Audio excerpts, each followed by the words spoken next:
Minute के लिए चुपचाप खड़े नहीं रह सकते? किसने कहा था उंगली डालने के लिए? ये तेजाब? एक मिनट, तेजाब की बारिश? लगा। बस बस। इतना भयानक जुर्म कौन कर सकता है? और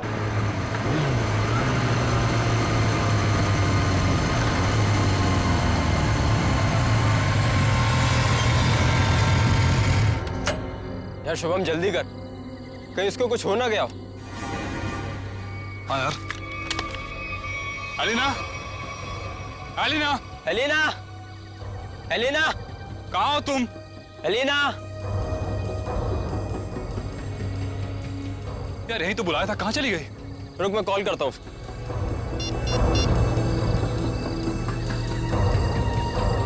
एलिना, क्या हुआ? लग नहीं रहा यार। अरे यार, यार ये मौसम कैसे खराब हो रहा है? ये धुंध सी कैसी हो रही है? अरे इतनी सफेद धुंध तो मैं पहली बार देख रहा हूँ। हाँ यार। अरे ये देख, ये धुंध तो बादल बन गई।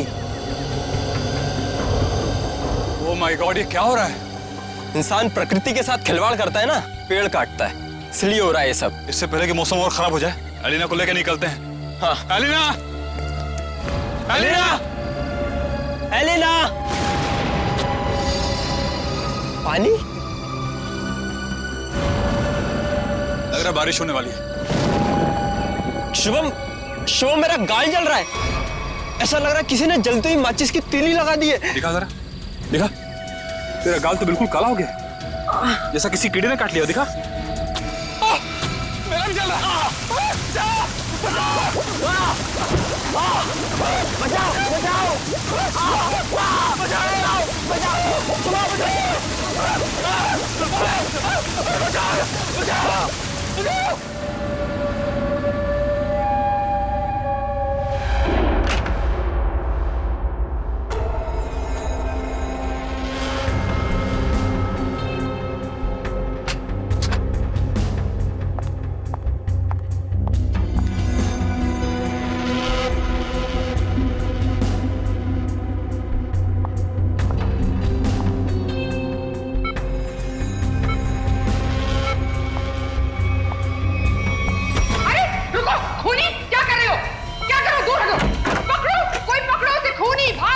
किसे पकड़ने के लिए कह रही है आप? अरे वो भाग जाएगा, जल्दी वो भाग जाएगा। काले कपड़े पहने, पकड़ो उसे, भागो। हेलो सिक्योरिटी, बाहर कोई काले कपड़े में भागा है, पकड़ो उसे अभी जल्दी। अरे कैसा अस्पताल है, कैसी सिक्योरिटी है? अगर मैं वक्त पे नहीं आती तो वो शुभम का क्या होता? मैम आप हैं कौन? हम कब से इसके रिश्तेदार को ढूंढने की कोशिश कर रहे हैं, लेकिन कोई कांटेक्ट में अब तक तो आया नहीं। मेरा नाम रजनी है, शुभम मेरा बेटा है। मैं अभी अमेरिका से आई हूँ इसे अपने साथ ले जाने के लिए। हाँ बोलो। सर वो काले कपड़ों वाला आदमी यहाँ से भाग गया। आ गया? पर तुम काम पे किस लिए हो? सर हम उसके पीछे दौड़े। जो बैठो तुम। भाग गया? कैसी सिक्योरिटी है इस हॉस्पिटल की? मैं अपने बेटे को ऐसे सिक्योरिटी वाले अस्पताल में बिल्कुल नहीं रहने दूंगी। मैं इसको यहाँ से ले जाऊंगी। देखिए मैम, अब जो हो गया उसके लिए हम माफी चाहते हैं, पर आप इन्हें इस हालात में यहाँ से नहीं ले जा सकती। मैं क्या कर सकती हूँ और क्या नहीं, ये आप मुझे नहीं बताएंगे। और हाँ, अगर आप उस आदमी को नहीं पकड़ते हैं तो मैं पुलिस में आपके अस्पताल के खिलाफ रिपोर्ट लिखाऊंगी। चलो, ये औरत है या मुसीबत, बाहर चल के देखते हैं।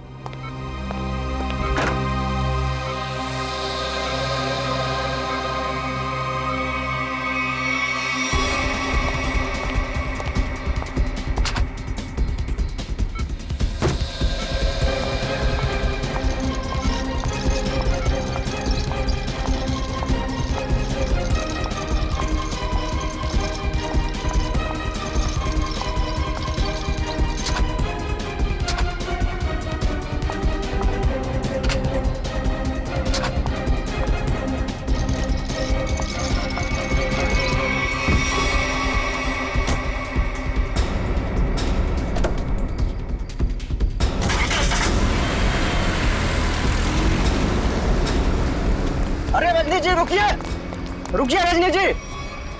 अजीब औरत है, हमें पुलिस को इन्फॉर्म करना चाहिए। नहीं, कहीं हम ना मुसीबत में पड़ जाएं। लेकिन सर, अगर कल को कोई पूछताछ हुई तो हम क्या जवाब देंगे? कोई पूछेगा तो बता देंगे उसे अब उसकी माँ ले गई अपने साथ में। पता नहीं इस कॉलोनी पर किसकी नजर लग गई है प्रणय बेटा, जिसको देखो वो घर छोड़कर जा रहा है। बस एक बार पता लग जाए कि आखिर ये सारे बंगले खरीद कौन रहा है। मुझे तो इन सब में अभिमन्यु की चाल नजर आती है। सोसाइटी का प्रेसिडेंट बना ही इसीलिए है कि ताकि कुछ झोल झाल करके पैसे बना सके, और ये जितने भी घर बिक रहे हैं ना कुछ कमीशन बनता है इसका। लीजिए, आ गया अभिमन्यु। ये कौन है? अरे चमन लाल जी, पकड़ो जरा। हाँ। चमन लाल जी, अरे सर जी, आपने आने की तकलीफ क्यों उठाई? मुझे बुला लिया होता। और कितना वक्त लगेगा इन बंगलों की डील में? अरे सर जी, 10-12 ही बंगले बचे हैं, बहुत जल्द आपके नाम पे हो जाएंगे।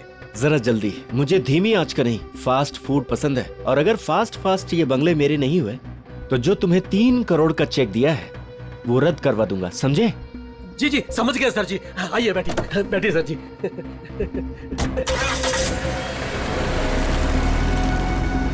अरे चलो जल्दी। कौन था ये अभिमन्यु? क्या खिचड़ी पक रही है अभिमन्यु? ये बिल्डर चमन लाल है ना? अरे चमन लाल हो या छगन लाल, आप लोगों को क्या लेने देना? लेना देना है, बताओ क्या छिपा रहा हूँ सर? अरे मैं कुछ नहीं छुपा रहा हूँ। और हाँ, ये बिल्डर चमन लाल जी है जो इस कॉलोनी के घर खरीद रहे हैं। और हाँ, जो भी घर बेच रहा है ना अपनी मर्जी से बेच रहा है, किसी पर कोई दबाव नहीं है। और अगर आप लोगों को यकीन नहीं है तो आज रात की डिनर पार्टी पे आ जाइएगा जो मैंने नए घर खरीदने वालों के लिए रखी है। आप लोग भी इनवाइटेड हैं पूरे परिवार के साथ। चलता हूँ अब, चलो। अरे चलो अब। समझ में आया? आज रात दूध का दूध और पानी का पानी हो जाएगा। चलो आओ। मैडम, अब क्या करेंगी? अगर खाली किए हुए घर में फिर से नए लोग आ गए तो? ऐसा नहीं होना चाहिए किसी भी कीमत पे। मेरी फैक्ट्री यहाँ तभी बन सकती है जब इस कॉलोनी में रहने वाला एक इंसान यहाँ से चला जाए। मगर आप ये करेंगी कैसे? जब घी सीधी उंगली से ना निकले तो उंगली टेढ़ी करनी पड़ती है। मुझे जानकर बहुत खुशी हुई कि बंगले आप लोगों को बहुत पसंद आए। प्रीतनगर कॉलोनी में घर लेकर वाकई आप लोगों ने बहुत सही फैसला किया है। मुझे लगता है अब आपको यकीन हो गया होगा कि कॉलोनी खाली करवाने में अभिमन्यु का कोई हाथ नहीं है। तो क्या इतने सारे लोगों ने अपने घर एक साथ बेच दिया, ये सिर्फ एक संयोग है? अगर आप लोगों को मेरी ईमानदारी पर इतना ही शक है तो मैं प्रेसिडेंट पद से इस्तीफा देता हूँ। तो फिर से प्रेसिडेंट का इलेक्शन हो ही जाने दो। हाँ, करवाइए इलेक्शन, लेकिन एक बार पहले अभिमन्यु को ये कॉलोनी फिर से बसाने दीजिए। चले? हाँ चलो। अरे ये क्या? ये धुंध सा क्यों लगने लगा है?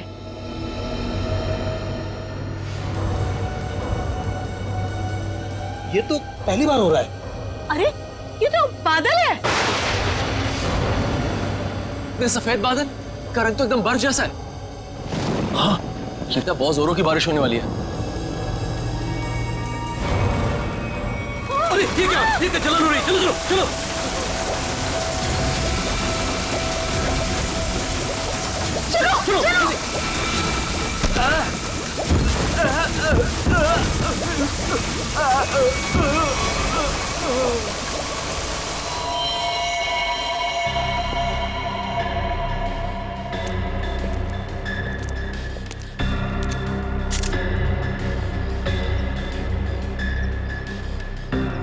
आग बरस रही थी ऑफिसर।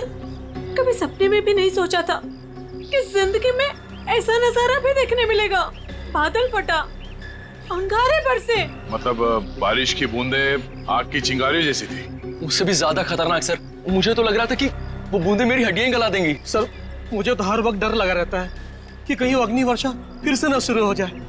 अच्छा, आप एक बार फिर से याद करके बताइए कि कल रात को क्या हुआ और कितने बजे हुआ इसे? रात के 10 बजे अचानक धुंध सा छाने लगा और सफेद बादल छा गए थे। पर सर, मौसम विभाग ने कहा था कि कल रात आसमान बिल्कुल साफ था। तो आपको क्या लगता है कि हम लोग झूठ बोल रहे हैं? हम सिर्फ ये समझने की कोशिश कर रहे हैं कि ये बारिश प्राकृतिक रूप से हुई है या किसी ने जानबूझकर की है आप लोगों को नुकसान पहुंचाने के इरादे से। लेकिन सर, आखिर कोई हमें कोई नुकसान क्यों पहुंचाना चाहेगा? वो भी पता चल जाएगा सर। हाँ, ये क्या है? अगर यहाँ पे बारिश हुई है तो आसपास के इलाकों में बारिश होनी चाहिए थी, लेकिन प्रीतनगर को छोड़ के आसपास इस तरह की बारिश की बूंद तक नहीं गिरी है। मतलब बारिश कराई गई है? हाँ सर।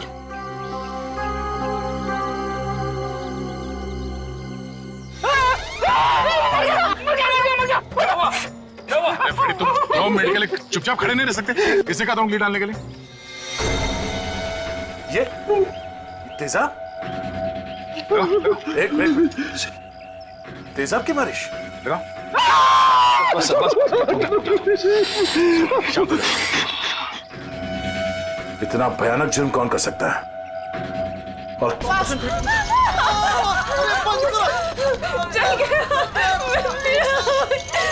मुझे बहुत दर्द हो रही है, डॉक्टर को बोलो ना। माय गॉड, ये लोग भी ठीक वैसे ही जले हैं जैसे वो लड़का शुभम जला था। ऐसा लग रहा है मानो किसी ने सिगरेट से जलाया हो या फिर गरम गरम तेल के छींटे मारे हो। अब पानी सर से ऊपर जा चुका है। निशा, लगता है हमें पुलिस को सब कुछ बता देना चाहिए। आखिर इतने लोगों का सवाल है, पुलिस या सीआईडी को इन्फॉर्म करना ही चाहिए।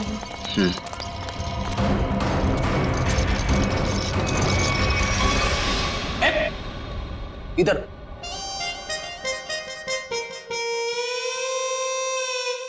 सर एक बात बताइए ना प्लीज, ये हम लोग ब्यूरो के अंदर ये छाता, टोपी, रेनकोट ये सब पहन के क्यों बैठे? पहले बारिश का मौसम होता था, ठंडी ठंडी हवा, पानी की नन्ही नन्ही बूंदे। लेकिन जब से ये एसिड रेन का सिस्टम शुरू हो गया ना, तब से कोई नहीं जानता कि उनके ऊपर जो बरस रहा है वो पानी है या तेजाब। अरे मगर सर, ब्यूरो में तो हम लोग सब सेफ है ना। ब्यूरो में क्या प्रॉब्लम है? इधर थोड़ी होने वाली एसिड रेन। तेजाब जो है ना वो हर चीज में छेद कर देता है। अगर एसिड रेन ने सीमेंट और ईंट पत्थरों में छेद कर दिया और अंदर आ गई तो उससे बचने के लिए कुछ तो सुरक्षा होनी चाहिए कि नहीं? अगर इतनी मजबूत छत को एसिड रेन फाड़ के आ सकती है तो फिर ये छाता क्या करेगा? छाता तो होता ही है हर बारिश की सुरक्षा के लिए। ये देखिए सर, ये जो तेजाब की बारिश हुई है ये 2 किलोमीटर के रेडियस में हुई है, सिर्फ और सिर्फ प्रीतनगर में। ये बारिश आर्टिफिशियल तरीके से कराई गई है सर, शायद क्लाउड सीडलिंग के जरिए। हो सकता है। क्या हो रहा है हा? ये सब क्या पहन के रखा तुम लोगों ने? ये फ्रेडी से डर रहे हैं सर, एसिड रेन से डर रहे हैं। अच्छा सर, जिसने भी ये एसिड रेन करवाया है हो सकता है इसकी किसी से दुश्मनी हो कॉलोनी में। ऐसा होना मुश्किल है। किसी एक आदमी से दुश्मनी निकालने के लिए कोई इस हद तक नहीं जाएगा। ऐसा लगता है ये हमला पूरी कॉलोनी वालों के लिए था। हाँ सर, तभी मुजरिम ने एसिड रेन उसी वक्त करवाया जब सब लोग अपने घरों से बाहर थे डिनर पार्टी के लिए। सर ये मिस दामिनी कुमार है, मौसम विभाग से। आप तो वही है ना जिनके जरिए टीवी पर देखकर सबको पता चलता है कि बारिश का होने वाली है और प्यार की धूप कहाँ खिलने वाली है? जी, मगर फिलहाल तो बारिश होने का कोई असर नहीं है। Thank you.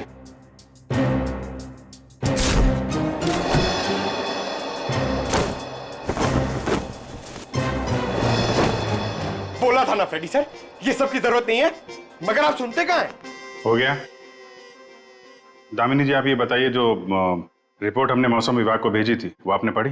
परसों रात ऐसे कोई बादल नहीं बने थे आकाश में जिससे तेजाब वाली बारिश हो, और ना ही हवा में ऐसे कोई पोल्यूटेंट्स पाए गए। मतलब ये एसिड वाली रेन आर्टिफिशियल थी? लगता तो ऐसे ही है। अरे फॉरेंसिक लैब ही है या किसी गलत जगह पे आ गए हम लोग? सर, फॉरेंसिक का माहौल देख के लगता है कि हम लोग कुल्लू मनाली पहुंच गए सर। बहुत बढ़िया, बहुत अच्छे हैं। मेरे गोवा के प्लान को गोवा के समुद्र में डुबो करके तुम्हें कुल्लू मनाली याद आ रहा है? अरे डॉक्टर साहब, आप अभी भी गोवा की बात को लेकर रो रहे हैं? 3 बार जाते जाते रह गया हूं मैं। इस बार तो प्लेन में बैठ चुका था, फिर ही कॉल आ गई, अर्जेंट कॉल फॉर डॉक्टर सालू के सीआईडी कॉल्स यू। बस आना पड़ा ना। अब सीआईडी की ड्यूटी ऐसी है, कभी भी बुलावा आ जाता है। हाँ, तभी तो आपने लैब में ही छुट्टी का माहौल तैयार कर लिया। गोवा ना सही, कुल्लू मनाली ही सही। बस मैं यहाँ पर बिना तेजाब के बादलों का निर्माण कर रहा हूँ। लाश पर जो केमिकल मिले उन्हें रिवर्स प्रोसेस में डाल करके। रिवर्स करके मतलब? रिवर्स का मतलब जैसे गाड़ी में रिवर्स गियर नहीं होता, रिवर्स लगाओ गाड़ी पीछे जाती है, ऐसे ही साइंस में भी रिवर्स प्रोसेस हो रहा है। डॉक्टर साहब, आपके इस केमिकल रिवर्स प्रोसेस से आप किस नतीजे पे पहुंचे हैं?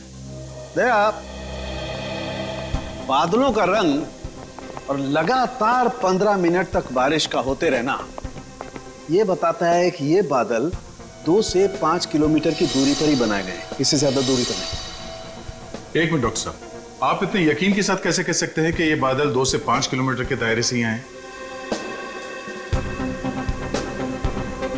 मरने वाले की चमड़ी पर ये 2 अलग अलग किस्म के अंश मिले हैं।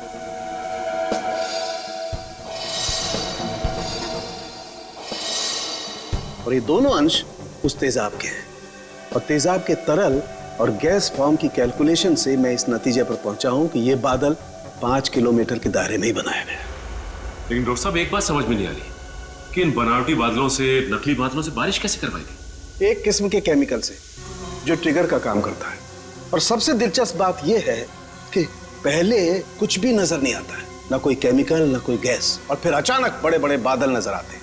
और जब ये बादल हवा में मौजूद ऑक्सीजन से कांटेक्ट करते हैं तो तेज बारिश होती है, मूसलाधार बारिश।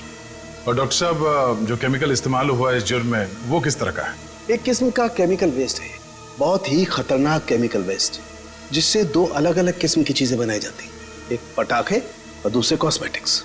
केमिकल वेस्ट यानी कि फैक्ट्रीज। पता करना होगा कि प्रीतनगर के आसपास 5 किलोमीटर के दायरे में कौन कौन से केमिकल फैक्ट्रीज हैं।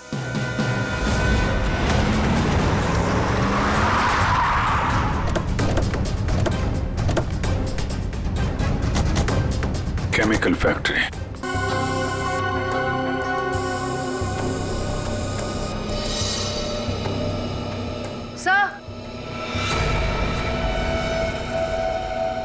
सर, यहाँ कुछ केमिकल्स के ट्रेसेस मिले हैं। यहाँ भले वो एसिड के बादल यहाँ से ना बनाए गए हों, पर केमिकल यहीं से सप्लाई हुआ है। तो मिस्टर विकास, अब क्या कहना है आपको? कहीं प्रीतनगर हटा के आप ये फैक्ट्री दोबारा शुरू करना तो नहीं चाहते हैं? सर, मुझे इस बारे में कुछ नहीं पता, सच्ची नहीं पता? नहीं सर, सच्ची। क्या नाम है आपका? जी मंगत लाल, वैसे प्यार से मुझे मंगू भी बुलाते हैं। मंगू जी, अभी हम लोग भी प्यार से ही पूछ रहे हैं आपसे, ये केमिकल यहाँ पे कौन लेके आया? कोई नहीं आया था साहब। देख मंगू, झूठ मत बोल, नहीं तो आज के बाद खाना खाने के लिए तुझे नकली दांत का इस्तेमाल करना पड़ेगा। साहब, मैं बिल्कुल सच कह रहा हूँ, मुझे वाकई नहीं पता। चाबी तुम्हारे पास रहती है ना? एक चाबी मेरे पास है और एक चाबी इस फैक्ट्री के मालिक झूमर लाल जी के पास है। झूमर लाल? एड्रेस दो उनका जरा। जी जी। हेलो, हाँ कौन? डॉक्टर प्रकाश? डॉक्टर प्रकाश? सर, यहाँ से सीधे जाके room number 6। Thank you. Welcome.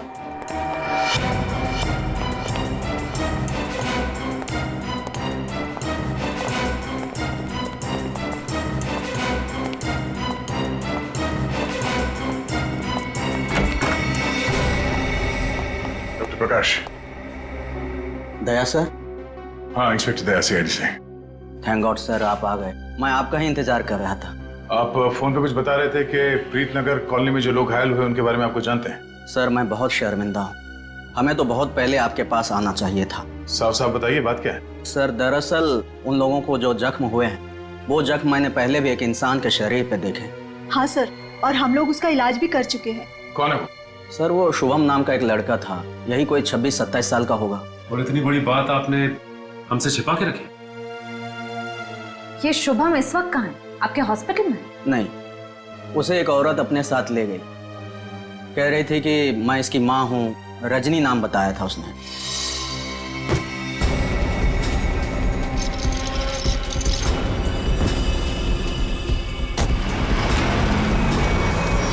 बिना पेपर वर्क के एक औरत यहाँ से उसे जबरदस्ती ले गई और आप लोगों ने ये बात पुलिस में बताना जरूरी नहीं समझा?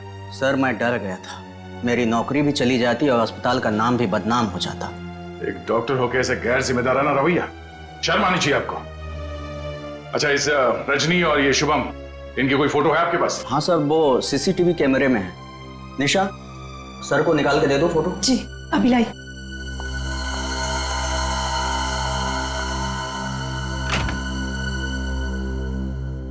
ये रजनी अपने आप को शुभम की मां बता रही है। कुछ तो चक्कर है। सर कहीं ये एसिड वाली बारिश इस रजनी ने तो नहीं करवाई? कुछ कह नहीं सकते, हो भी सकता है और नहीं भी हो सकता है। ये जो 2 हादसे हुए हैं, जिसमें शुभम घायल हुआ है और ये प्रीतनगर वाला हादसा, मुझे लगता है ये दोनों कहीं ना कहीं कनेक्टेड है। अच्छा, ये शुभम को हॉस्पिटल में कौन लेके आया था? सर, मनन नाम का आदमी लाया था उसे। इस मनन से पूछते हैं कि ये शुभम उसे कहां, कब और कैसे मिला। मैंने कब कहा कि रजनी ने सब किया है? वैसे भी किसी के साथ दुश्मनी हो तो 2-4 लोगों के साथ हो सकती है, पूरे कॉलोनी वालों के साथ नहीं। ये हमला किसी मकसद से किया गया है, शायद इस कॉलोनी को खाली कराने के मकसद से। अच्छा, ऐसा कोई इंसान है जो ये चाहता है कि आप लोग अपना घर खाली करके कहीं और चले जाएं? एक ऐसी इंसान है जो हमें यहाँ से निकालने के लिए किसी भी हद तक जा सकती है, और वो है साशा। साशा? सर ये बिल्कुल सच कह रही है। ये है साशा और ये साशा के लैब असिस्टेंट। सर दोनों ने घर में ही कॉस्मेटिक्स की लैब खोल रखी और इनकी लैब में मुझे उन्हीं केमिकल्स के वेस्ट मिले हैं जो एसिड की बारिश करवाने के लिए यूज किए गए। तुम हमारे साथ ब्यूरो चलो। तो साशा जी बताइए, तेजाब वाली बारिश क्यों करवाई आपने? सर मैं आपसे बार बार कह चुकी हूँ, मैंने कोई बारिश नहीं करवाई है। आपके खिलाफ आपके मोहल्ले वालों ने एफआईआर दर्ज करवाई है, मालूम है आपको? हाँ सर, मैं मानती हूँ कि मैंने मोहल्ले वालों को धमकाया था घर खाली करने के लिए, क्योंकि सर वो मेरा बिजनेस बंद करवाना चाहते थे, लेकिन मैंने कोई तेजाब वाली बारिश नहीं करवाई सर। तो वो केमिकल्स आपके घर में क्या कर रहे थे? मुझे कुछ नहीं पता। देखो, ये बार बार नहीं पता बोलने से काम नहीं चलेगा। सर आप मुझे इसके साथ कुछ देर के लिए अकेला छोड़ दीजिए, 10 मिनट में तोते की तरह सब सच बोलेगी। हाँ शांत जयवंती मैडम, बेकसूर को इस तरीके से डराया धमकाया नहीं जाता भाई। शांत। सर ये सब किया धरा इसी का है, ये नाटक कर रही है। ये कोई नाटक नहीं कर रही, क्योंकि जो केमिकल्स आपको इनके घर से मिले हैं उनसे तेजाब की बारिश नहीं हो सकती है। क्या आपको पूरा यकीन है? इधर तुम ना ये रिपोर्ट पढ़ लो। इस रिपोर्ट में साफ साफ लिखा हुआ है कि बारिश तो दूर, इन केमिकल से भाप तक नहीं बन सकती है। पता है ये रिपोर्ट किसने लिखी है? किसने? तारिका जी ने। हाँ तो फिर पढ़ने की क्या जरूरत है, ठीक ही लिखी होगी। मतलब सालू के साथ मैं बेवजह खुश हो रहा था कि केस खत्म और पैसा हजम, अब तो नए सिरे से खूनी को ढूंढना पड़ेगा। शायद वो नया सिरा इतना दूर नहीं है फ्रेडी। इतना तो तय है कि उस केमिकल से तेजाब की बारिश नहीं हो सकती, और वो केमिकल मिला है साशा जी आपके घर पे। आपको कुछ याद आ रहा है, कोई ऐसा आदमी आया हो हाल फिलहाल में जो ऐसा केमिकल आपके यहाँ रख सकता हो? अरे हाँ सर, मेरे तो दिमाग से ही निकल गया था। सर जो कार्टन्स आपको अभी मिले हैं वो कुछ दिन पहले डिलीवरी बॉयज रख के गए थे। और ये कौन थे डिलीवरी बॉय?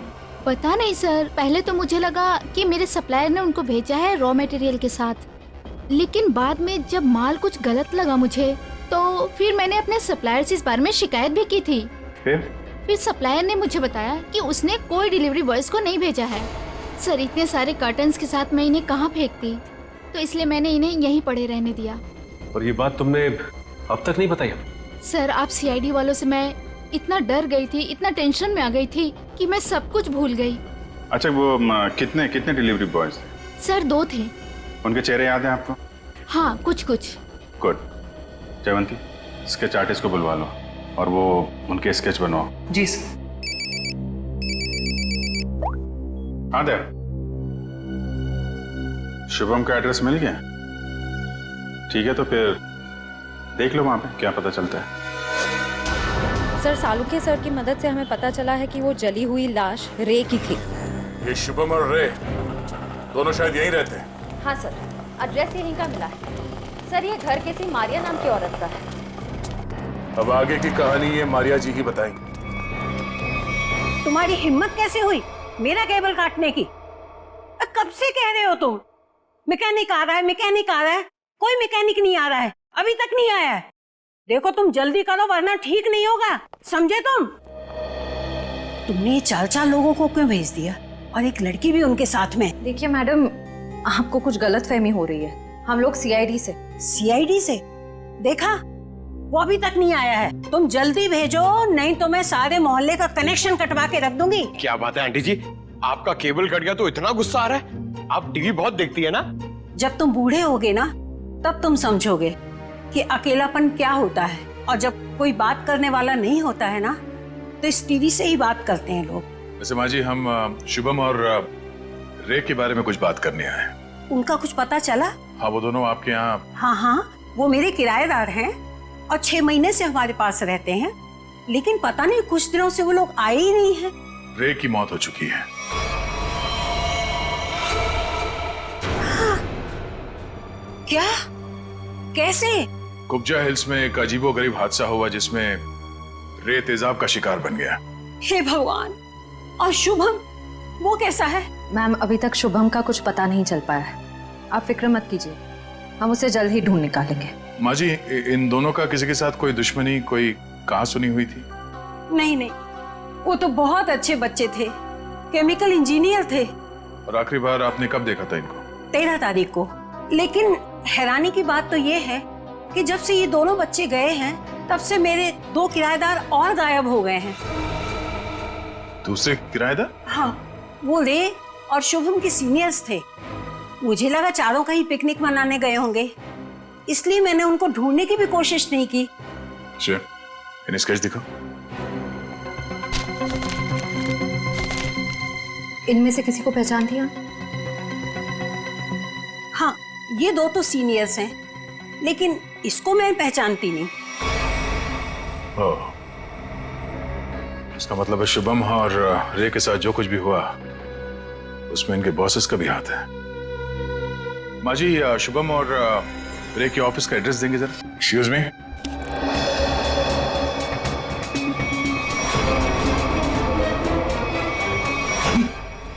तो वही लोग हैं।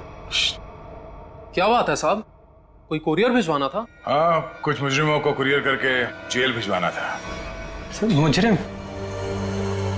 सर, हमें कुछ समझ नहीं आ रहा है। समझ में नहीं आया? यहाँ पर पहले केमिकल यूनिट हुआ करता था? नहीं साहब, यहाँ तो पहले से ही कुरियर कंपनी है। अच्छा, चेक करो। सर, इसमें चेक करने वाली कौन सी बात है? सर, ये कोई टूरिस्ट स्पॉट तो है नहीं। चेक? क्या चेक? हमारे काम में टांग अड़ाएगा तो तुम्हारे चेहरे का ये नक्शा टूरिस्ट स्पॉट जैसे बना दूंगा, समझा?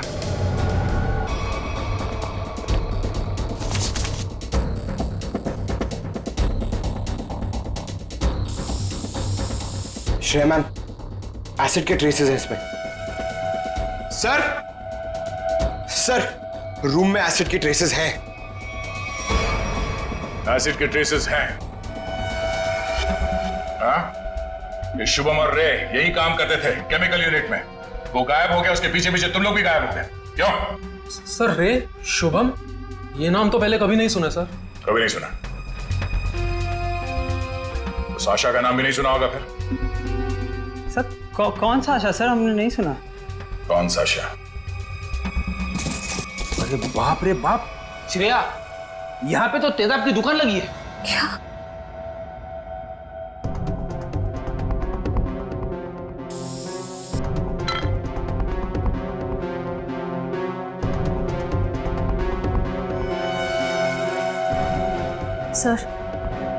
सर, वो प्रीतनगर कॉलोनी वाला एसिड मिल गया। सर को बता दे। सर, अंदर वही तेजाब मिला है जो प्रीतनगर कॉलोनी पे बरसाया गया था। तुम लोग इस एसिड का आखिरी लॉट कहीं कुरियर कर रहे थे? लगता है यहाँ की पूरी सफाई होने से पहले हम लोग यहाँ पे आ गए।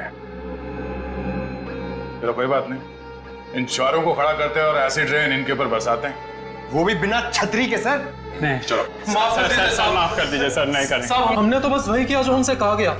किसके कहने पे किया तुम लोगों ने? सर, रजनी जी के कहने पे किया सर, सब कुछ। रजनी? वो नकली माँ? शुभम? सर, वो तो उनका इलाज करवा रही हैं सर। ऐसा क्या लगाव है कि उसका इलाज हो रहा है? साहब, वो तो रजनी जी जानती होंगी। कहाँ है तुम्हारी ये रजनी जी? सर, हमें कुछ नहीं पता सर, ना उनका एड्रेस ना फोन नंबर। सर, वो खुद ही कांटेक्ट करती थी जब भी हमारी जरूरत पड़ती। सर, हमें कुछ नहीं पता साहब। शुभम का इलाज किसी क्लिनिक या हॉस्पिटल में चल रहा होगा। आसपास के सभी हॉस्पिटल में पता करते हैं। डॉक्टर साहब एक बार फिर से ये फोटो देख लीजिए, कोई गलतफहमी तो नहीं हो रही है ना? नहीं सर, कोई गलतफहमी नहीं हो रही, यही लड़का था और इसके पूरे शरीर पे तेजाब वाले जख्म भी थे। और औरत भी यही थी? 100%। पर सर ना जाने क्यों इसको यहाँ एडमिट कराने नहीं जा रही थी। जो इलाज हॉस्पिटल में हो सकता है वो घर पे नहीं हो सकता ना। वाह डॉक्टर साहब वाह, लाख पते की बात कही है आपने। डॉक्टर साहब आप कब जा रहे हैं इनके घर पे इलाज के लिए? मैं नहीं जाने वाला हूँ, आज ये लोग यहाँ हॉस्पिटल में आने वाले हैं। तो चलो उनके स्वागत की तैयारियां करते हैं। Thank you.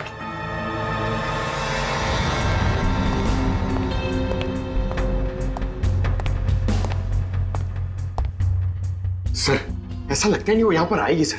जो भी इलाज होगा ना वो घर पे ही करा लेगी। पंकज, अगर उसे शिवम की जान बचाना इतना जरूरी है तो जरूर आएगी।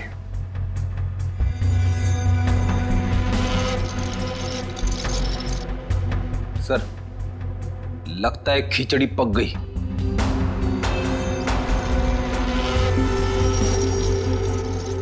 पक गई है तो परोस देते हैं।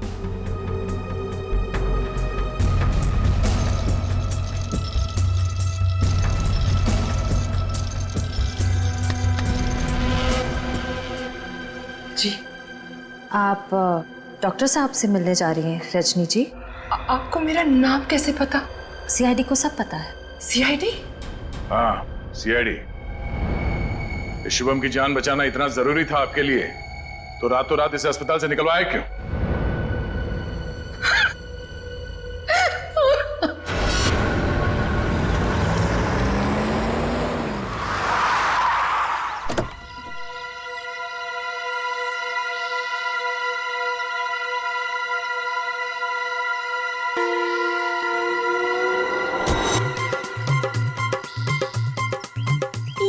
चमनलाल तो नहीं है, आप किसे उठा के लेके आए? अरे मुझे क्या पता कौन है। कॉलोनी को जरा जी भर के देखना है। मेरे जिगर का टुकड़ा, हीरे मोती सा मुखड़ा है इस कॉलोनी का। बड़ा प्यार आ रहा है आपको कॉलोनी पे। आप कौन है और बंगले खरीदने आए हैं? अब बंगले नहीं, पूरी कॉलोनी खरीदने आया हूँ। दाबली जी नाम है मेरा, बिल्डर दाबली। ये लो जी मेरा कार्ड पत्र। बढ़िया है ना? आपका दिमाग तो ठीक है? हाँ जी। देखिए यहाँ कुछ बिकाऊ नहीं है। अरे बिक चुका है बेटे लाल, बिक चुका है। ये सारी जमीन सरकार से मैंने खरीद ली। आप लोग जो हो ना इसमें गैर कानूनी ढंग से रह रहे हो, मैं निकाल के बाहर कर दूंगा। अरे हमने बाकायदा पैसा देकर खरीदा है घर। आप होते कौन है पैसा निकालने वाले? कल सुबह 11 बजे बुलडोजर आ जाएगा आपके घोंसले गिराने। मिलता हूँ। सुखिए सुखिए। दाबली जी देखो बहुत महंगा पड़ेगा तुम्हें सब। बेटे लाल, दाबली जी जब सौदा करता है ना तो सस्ते महंगे की परवाह नहीं करता। कल मिलेंगे बुलडोजर के साथ। Bye bye tata bye bye. चलो नहीं चलो।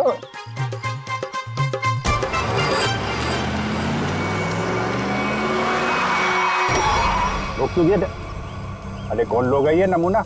आटे नहीं। अरे तुम्हारे को सुन नहीं रहा क्या? अरे क्या छोकरा लोग, ये क्या फुटबॉल का मैदान है क्या? इधर गिल्ली डंडा खेल रहा है। अरे बाप रे। गन निकालता है, डाकू है तुम? अरे बाप रे। अरे गाड़ी निकालो नहीं। अरे साईं, अरे किधर जा रहा है? अरे मैं तेरा 1 महीने का तनख्वाह कर देगा। अरे छोड़ के मत जाओ नहीं। ए बिल्डर, बहुत शौक है ना तुझे यहाँ पे नई कॉलोनी बनाने का। चल अभी मैं तुझे अपनी कॉलोनी घुमाता हूँ। देखो देखो, मैं भी बहुत खतरनाक आदमी है। तुम एसीपी प्रद्युमन का नाम सुना है? दया का नाम सुना है? अभिजीत का नाम सुना है? हाँ मालूम है, ये सीआईडी वाले हैं। तो क्या हुआ? ओ पर्सनल जान पहचान है उनसे मेरा। हम तुम लोग को अंडर करवा देगा, समझा तुम? और डाबली बाबू, ये सीआईडी वालों की धमकी किसी और को देना। फिलहाल तुम चलो हमारे साथ, लॉन्ग ड्राइव पे चलते हैं। हाँ लॉन्ग ड्राइव पे चलो। अरे देखो, अरे देखो, डालो इसे अंदर। अरे देखो, अरे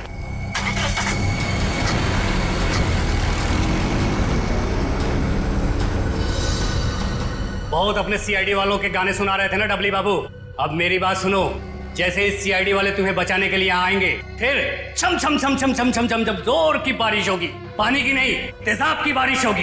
तेजाब की।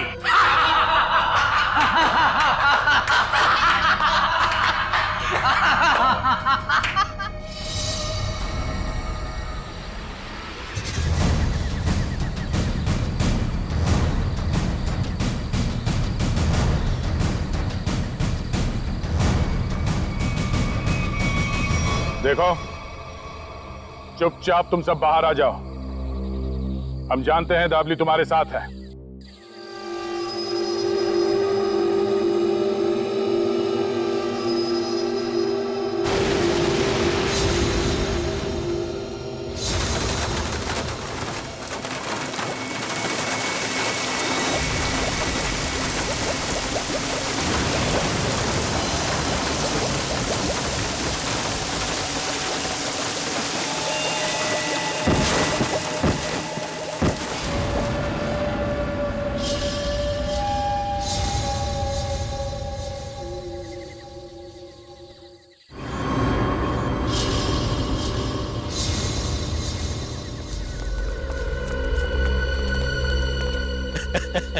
देखो देखो मरी हुई सीआईडी कैसी दिखती है।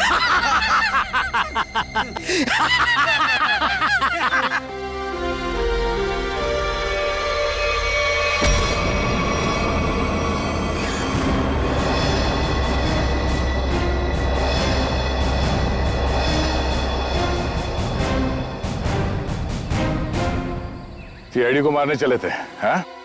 हलवा है क्या? तुम्हारे इस तेजाब वाली बारिश से निपटने के लिए पूरी तैयारी के साथ आए थे हम।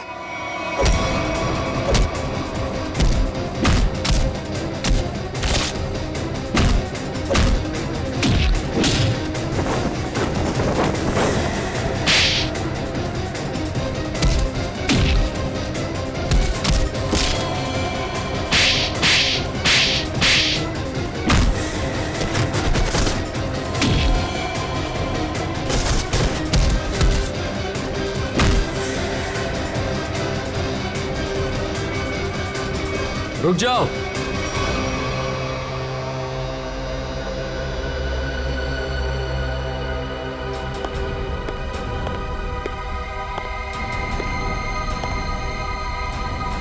अगर तुम सीआईडी वालों ने मुझे एक खरोंच भी पहुंचाई ना, तो ये बिल्डर दाबली जिंदा नहीं रहेगा। सीआईडी को धमकियां? हाँ? तो हमारे ताश का वो पत्ता भी देख लो जिसे तुरुप का इक्का कहते हैं। इन्हें तो पहचानते हो ना तुम? बेटा हथियार डाल दो बेटा। सीआईडी को सब पता चल चुका है, इनसे जीतना नामुमकिन है। नहीं,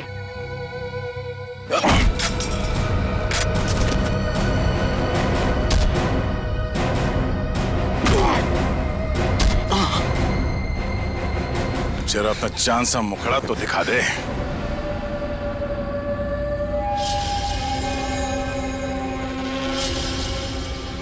प्रणय,